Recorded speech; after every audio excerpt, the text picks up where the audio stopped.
Hello everyone, welcome to my channel.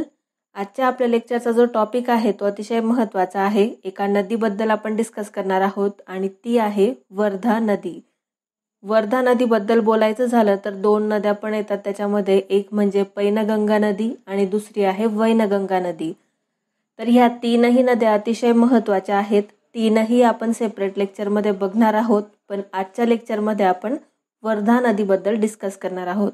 तर lecture start करण्याआधी सर्वांना विनंती आहे, जर तुम्ही चॅनलला नवीन असाल तर प्लीज सबस्क्राईब करा आणि बेल बटनवर नक्की क्लिक करा, जेणेकरून मी जेव्हाही नवीन व्हिडिओ घेऊन येईल तर त्याचं नोटिफिकेशन तुम्हाला मिळत राहील.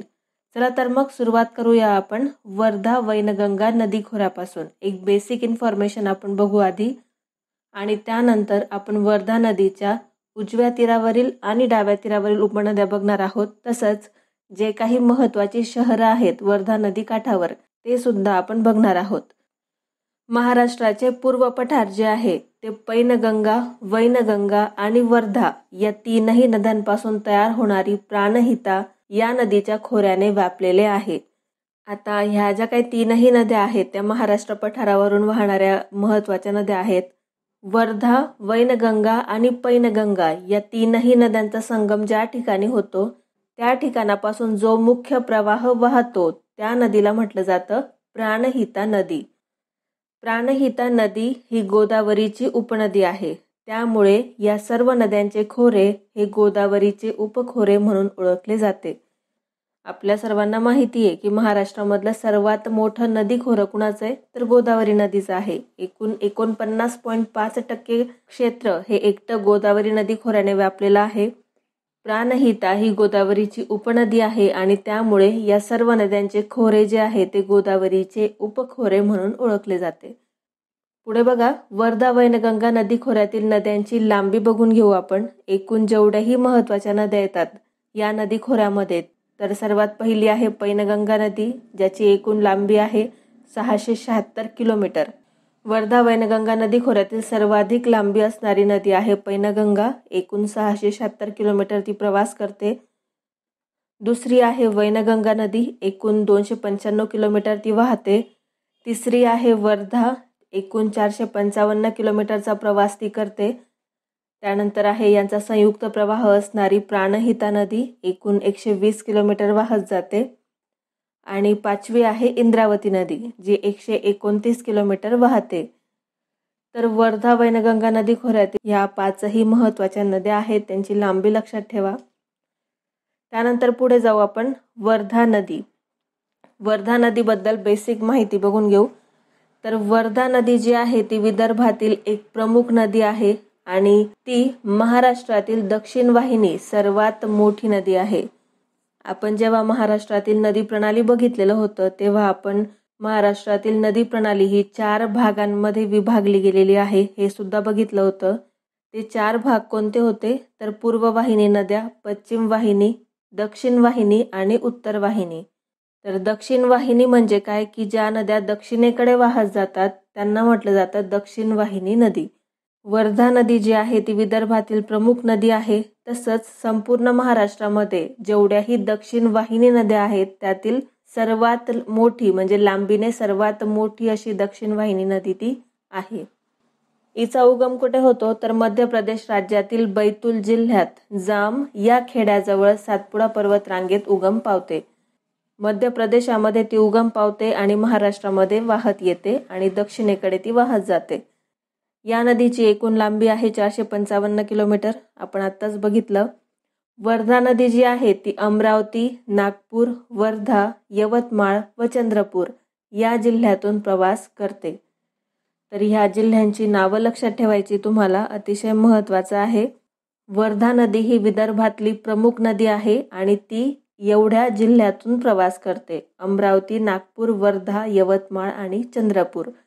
वर्धा नदीला डाव्या बाजूने येऊन मिळणाऱ्या म्हणजेच पूर्वेकडून येऊन मिळणाऱ्या नद्या आहेत बोर, वेण्णा व इरई आणि तिला उजव्या बाजूने म्हणजेच पश्चिमेकडून येऊन मिळणाऱ्या नद्या आहेत रामगंगा, वेंबळा, पैनगंगा व निरगुंडा किंवा निरगुडी असंही तिला म्हटलं जातं, निरगुडा असंही म्हटलं जातं. तर एवढं लक्षात ठेवा. आता आपण एक बेसिक स्ट्रक्चर बघून घेऊ वर्धा वैनगंगा नदी खोऱ्याचं. आपल्याला माहिती आहे की वर्धा नदी जी आहे ती एक दक्षिण वाहिनी नदी आहे. या ठिकाणाहून तिचा उगम होतो मध्य प्रदेशातील बैतूल जिल्ह्यातील सातपुडा पर्वतरांगेतून तिचा उगम होतो. उत्तरेकडून ती दक्षिणेकडे वाहत जाते. तिची एकूण लांबी आहे 455 किलोमीटर. आता वर्धा वैनगंगा नदी खोऱ्यातील 2 महत्त्वाच्या नद्या आहेत त्या म्हणजे पैनगंगा आणि वैनगंगा. आता ही जी काय वर्धा नदी आहे तिला उजव्या बाजूने म्हणजेच पश्चिमेकडून एक नदी येऊन मिळते. या ठिकाणी तिचा उगम होतो अजिंठा डोंगर रांगेमध्ये आणि ती वाहत जाऊन पुढे वर्धा नदीला जाऊन मिळते. ती नदी आहे पैनगंगा नदी आणि पैनगंगा नदीची एकूण लांबी आहे 676 किलोमीटर. आता वर्धा आणि पैनगंगा या 2 नद्यांचा संगम या ठिकाणी होतो. त्या ठिकाणी एक गाव आहे, शहर आहे, त्याचं नाव आहे वढा, जे बल्लारपूर या ठिकाणी आहे. आता वर्धा नदीला तिच्या डाव्या बाजूने म्हणजेच पूर्वेकडून एक नदी येऊन मिळते. या ठिकाणी तिचा उगम झालेला आहे शिवनी मध्य प्रदेश या ठिकाणावरून आणि ती या ठिकाणी उगम पावून इकडे वर्धा नदीला येऊन मिळते. त्या नदीचं नाव आहे वैनगंगा नदी आणि हिची एकूण लांबी आहे 295 किलोमीटर. आता वर्धा नदी आणि वैनगंगा या दोनही नद्या ज्या ठिकाणी त्यांचा संगम होतो त्या ठिकाणी एक शहर आहे ते म्हणजे चपराळा, जे गडचिरोली या जिल्ह्यामध्ये आहे. आता ह्या 3ही नद्या जेव्हा एकत्र येऊन मिळतात त्या ठिकाणाहून जो संयुक्त प्रवाह निर्माण होतो त्याला म्हटलेलं आहे प्राणहिता नदी आणि ह्या प्राणहिता नदीची लांबी आहे 120 किलोमीटर. आता ही जी काही प्राणहिता नदी आहे या नदीला उजव्या बाजूने म्हणजेच या ठिकाणाहून एक नदी येऊन मिळते जिचा उगम झालेला आहे त्र्यंबकेश्वर नाशिक या ठिकाणावरून. उगम पावून ती पुढे उजव्या बाजूने प्राणहिता नदीला जाऊन मिळते. तिचं नाव आहे गोदावरी नदी. आपल्या सर्वांना माहिती आहे.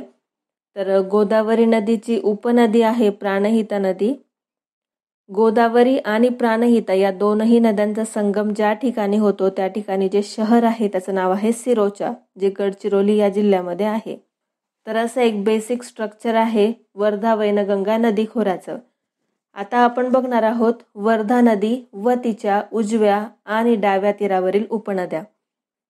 तर वर्धा नदी जी आहे ती या ठिकाणावरून उगम पावते. आपण बघितलं बैतूल मध्य प्रदेश सातपुडा पर्वतरांगातून ती उगम पावते आणि पुढे दक्षिणेकडे वाहत जाते. ती आहे वर्धा नदी. आता वर्धा नदीच्या उजव्या तीरावरील आणि डाव्या तीरावरील उपनद्या आपण बघणार आहोत. उजव्या तीरावरील म्हणजेच पश्चिमेकडून येऊन मिळणाऱ्या नद्या आणि डाव्या तीरावरील म्हणजेच पूर्वेकडून येऊन मिळणाऱ्या नद्या.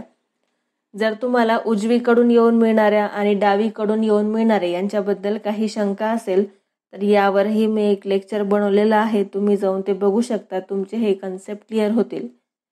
तर बघा, सर्वात आधी आपण बघू वर्धा नदीच्या उजव्या तीरावरील म्हणजेच पश्चिमेकडून येऊन मिळणाऱ्या नद्या. तर त्यातली सर्वात पहिली नदी आहे या ठिकाणी जी येऊन मिळते तिचं नाव आहे विदर्भा नदी. दुसरी नदी आहे वेंबळा आणि तिसरी एक महत्त्वाची नदी आहे ती म्हणजे निरगुडी किंवा काही ठिकाणी तिला निरगुडा असंही म्हटलं जातं. आणि चौथी नदी आपल्या सर्वांना माहिती आहे जी सर्वात मोठी आहे. या ठिकाणी ती उगम पावते अजिंठा डोंगर रांगेमध्ये आणि ती वर्धा नदीला उजव्या बाजूने जाऊन मिळते. तिचं नाव आहे पैनगंगा नदी आणि हिची एकूण लांबी आहे 676 किलोमीटर. त्यानंतर बघू आपण वर्धा नदीच्या डाव्या तीरावरील म्हणजेच पूर्वेकडून येऊन मिळणाऱ्या नद्या. तर सर्वात पहिली नदी आहे ती म्हणजे यशोदा नदी. दुसरी नदी जी येऊन मिळते या ठिकाणी तिचं नाव आहे वेण्णा. वेण्णा नदीची एक उपनदी आहे बघा उजव्या तीरावरील, तिचं नाव आहे धोम नदी.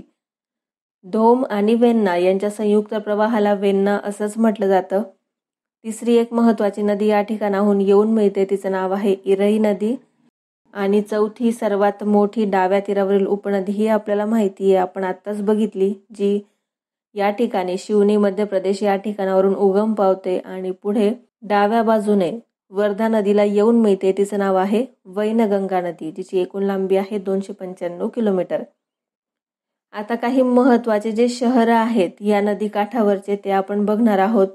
तर सर्वात पहिले वर्धा नदी काठावर या ठिकाणी एक शहर आहे, त्याचं नाव आहे पुलगाव. दुसरं महत्त्वाचं शहर आहे धोम आणि वेण्णा म्हणजेच वेण्णा नदी काठावर, तिचं नाव आहे हिंगणघाट. चौथं एक शहर इरई नदी काठावर आहे, त्याचं नाव आहे चंद्रपूर. आणि पुढे पैनगंगा आणि वर्धा या दोनही नद्यांच्या संगमावरती जे शहर आहे आपण आधीच बघितलं, त्याचं नाव आहे वढा, जे बल्लारपूर या जिल्ह्यामध्ये आहे. त्यानंतर थोडं पुढे गेलं तर अजून या ठिकाणी एक शहर आहे राजुरा. आणि वर्धा वैनगंगा या दोनही नद्यांच्या संगमावर म्हणजेच या ठिकाणी जे शहर आहे त्याचं नाव आहे चप्राळा, जे गडचिरोली या जिल्ह्यामध्ये आहे. असे हे काही महत्त्वाच्या उपनद्या आहेत वर्धा नदीच्या उजव्या तीरावरील आणि डाव्या तीरावरील. त्यानंतर बघू आपण वर्धा वैनगंगा नदी खोऱ्यातील संगमस्थळ. संगमस्थळ म्हणजे काय की ज्या ठिकाणी दोन नद्या एकत्र येऊन मिळतात त्याला म्हटलं जातं संगमस्थळ. तर वर्धा आणि वैनगंगा या दोनही नद्या ज्या ठिकाणी एकत्र येऊन मिळतात तिथे चप्राळा हे शहर आहे, जे गडचिरोली जिल्ह्यामध्ये आहे. प्राणहिता आणि गोदावरी या दोनही नद्यांच्या संगमावर आहे नगरम, सिरोचा, गडचिरोली. रामगंगा आणि वर्धा नदी काठावर आहे रामतीर्थ, यवतमाळ जिल्ह्यामधील.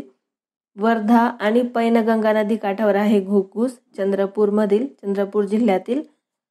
आणि गोदावरी आणि इंद्रावती या नदी काठावर आहे सोमनूर, जे गडचिरोली जिल्ह्यामध्ये आहे.